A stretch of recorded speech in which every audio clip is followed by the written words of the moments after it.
Hello नमस्कार। चलिए आज जानते हैं कि नीट फिजिक्स का क्वेश्चन कैसे सोल्व किया जाए।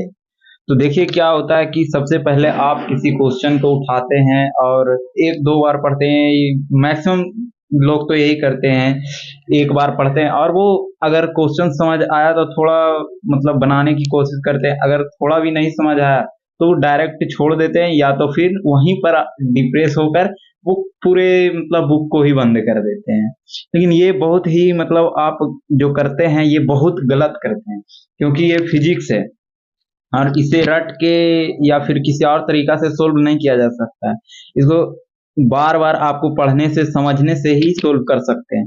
तो सबसे पहले आप क्या करें कि जब भी आप क्वेश्चन बनाने बैठे फिजिक्स का, पर्टिकुलर मैं फिजिक्स की बात कर रहा हूँ, तो सबसे पहले आप ऐसे टाइम में बैठे जब आप मतलब लंबे समय तक खाली रहे। उसके ऐसा नहीं कि अभी 1 घंटा क्वेश्चन बना लेते हैं और इसके बाद ये हमको लेक्चर देखना है और ये करना है, ऐसा नहीं। आपको 2-3 घंटा समय लेना है और उसके बाद फिजिक्स के क्वेश्चन का प्रैक्टिस करना है। तो सबसे पहले आप ऐसे क्वेश्चन को प्रैक्टिस करें जिसके बारे में जिसका मतलब फॉर्मूला एकदम हल्का हो या याद हो, ऐसे क्वेश्चन को पहले प्रैक्टिस करें। तो ये हो गया। आप हल्के क्वेश्चन से शुरू करें। ऐसा नहीं कि मतलब 1-2 क्वेश्चन बनाए अच्छा और फिर खत्म, बनाए ही नहीं। तो ये हो गया फर्स्ट। और सेकंड में क्या होता है कि ज्यादातर लोग लेक्चर देखते हैं और उसी से सोल्व करते हैं क्वेश्चन। ये बहुत ही गलत है। ये थोड़ा सा भी आपको सीखने में मदद नहीं करेगा और यहाँ तक कि आपके दिमाग के सोचने की शक्ति जो है उसको भी खत्म कर देगा। ये मोबाइल जो है आजकल ह्यूमन का जो सोचने का शक्ति है, थिंकिंग पावर, उसको रिड्यूस कर रहा है। ये सब कुछ तो मतलब डेटा जो भी है इसमें है ही। अब लोग क्या करते हैं कि अगर उन्हें कोई भी थोड़ा सा काम पड़ा, सीधा जाके खोल के देख लेते हैं और बाकी वो याद कुछ रखते नहीं हैं। तो इससे मतलब उनका मेमोराइजिंग पावर जो है वो घट रहा है। तो ऐसा आप बिल्कुल भी ना करें। और तीसरी बात ये है, दूसरी तो मैंने बता दिया कि लेक्चर देखकर वीडियो को कभी मतलब क्वेश्चन को कभी ना सोल्व करें। और तीसरी बात ये है कि आप जब भी क्वेश्चन सोल्व करने के लिए बैठे तो पूरा जितना भी चैप्टर्स का क्वेश्चन सोल्व करने के लिए जो भी रिक्वायर्ड फॉर्मूला है उसको आप एक शीट पर नोट कर लें।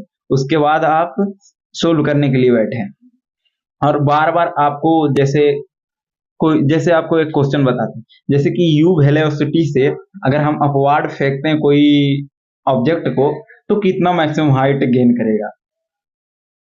तो इसका फॉर्मूला आपको याद होना चाहिए। अगर आपको याद नहीं है, जनरली तो बुक में लिखा रहता है या फिर टीचर भी लिखवा देते हैं maximum height gain by object अगर वर्टिकल फेंका जाए तो यू स्पीड, यू वेलोसिटी से, या फिर स्पीड जो भी कह सकते हैं।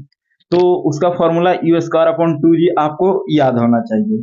तभी आप उसका मैक्सिमम वेलोसिटी आपको पता हो मतलब निकाल सकते हैं क्वेश्चन का। तो देखिए इसमें कॉन्सेप्ट क्या है कि देखिए इसमें आप एक मोशन मोशन अंडर ग्रेविटी का या फिर लॉ ऑफ मोशन जो भी कर सकते हैं, इसका formula v square minus u square equal 2s लगा सकते हैं। तो और तीसरी बात तो आपको ये बता चुके हैं। और ये होता सबके साथ है। आपको ऐसा लगता है कि हमसे क्वेश्चन नहीं बन रहा है, चलो छोड़ देते हैं, तो इसका ये सॉल्यूशन नहीं है और ये सबके साथ होता है। ऐसा नहीं कि सिर्फ ये आपके साथ हो रहा है, नहीं बन रहा है क्वेश्चन, ये सबके साथ। तो इसके बाद आपको क्या करना है कि सबसे पहले तो हल्के हल्के क्वेश्चन से शुरू करना है, उसका सारा फॉर्मूला लिख लेना है। और कई लोग क्या करते हैं कि क्वेश्चन नहीं बन रहा है तो तुरंत पीछे पलट के सॉल्यूशन देख लेते हैं। ये भी एक बहुत बड़ा गलत तरीका है क्वेश्चन बनाने का। उससे आपको क्या होता है कि आपके दिमाग पर जोर नहीं पड़ता है और वो चीजें याद नहीं रह पाता है। तो ऐसा भी आप ना करें, नहीं तो फिर आप कुछ भी सीख नहीं पाएंगे। और एक सबसे बड़ी बात ये है कि देखिए आप जिसको भी आप अपना समय देंगे वो आपका हो जाएगा, चाहे वो चीजें गलत हो या फिर सही हो। वो आप उसको आप सीख जाएंगे, चाहे वो गलत हो या सही हो। वो अगर आप उसको आपने समय दिया तो वो पक्का आप सीख जाएंगे। या तो वो अच्छा चीज है या फिर खराब। अब आप पे डिपेंड करता है कि आप क्या सीखना चाहते हैं। लेकिन हाँ, सीखने के लिए आपको तो समय देना पड़ेगा, चाहे कुछ भी हो। ऐसा नहीं कि 1 घंटे में हम पूरा फिजिक्स सीख गए, पूरा एक चैप्टर ही 1 घंटा में उड़ा दें। तो ऐसा कोई भी चैप्टर नहीं है जो आप इतने मतलब आसानी से बना सकते हैं। तो आप ट्राई कर सकते हैं, और ज़्यादा तो मैं क्या ही कह सकता हूँ इसके अलावा। तो आप जो मैंने आगे बताया उसको फॉलो करके आप आराम से बैठें और लंबा समय लेके बैठें। ऐसा नहीं कि 1 घंटा में बैठे और खत्म हो गया, फिर दोबारा बैठे नहीं। और चीज़ें क्या होता है कि पढ़ाई ऐसा चीज़ है जिसको मतलब डेली पढ़ना पड़ता है, तभी ये याद रहता है, नहीं तो आप चीज़ें भूल जाएँगे, आप किसी भी वो काम का नहीं रहेगा आपका।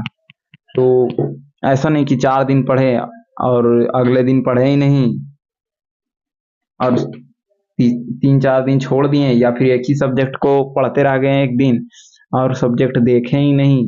तो ये भी एक गलत तरीका है पढ़ने का। ज़्यादातर लोग यही करते हैं कि एक दिन में चलो आज केमिस्ट्री पढ़ लेते हैं, कल फिजिक्स पढ़ लेंगे, और दूसरे दिन केमिस्ट्री उलट के देखे भी नहीं।